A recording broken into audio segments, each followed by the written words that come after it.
Ay, nakakain na. Kaya ito nga pala yung ulam ko guys. So, baka. Karning baka. Yan. Ito ulam ko guys, bagoong. At saka bibigyan ng kapatid niya. Yung suka. Kaya akong bigyan ng kapatid ko. Yan. Ngayon na kaya na. Bigyan mo ko. Puyo. Mahilabutan ng sunay, liliin mo.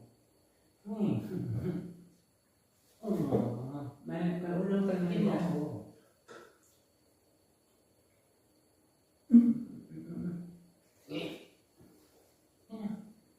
Ayaw mo bigay guys. Ito lang yung pinaulam sa ating bagoong. Saka yung suka. Yan. Takaw kasi yan.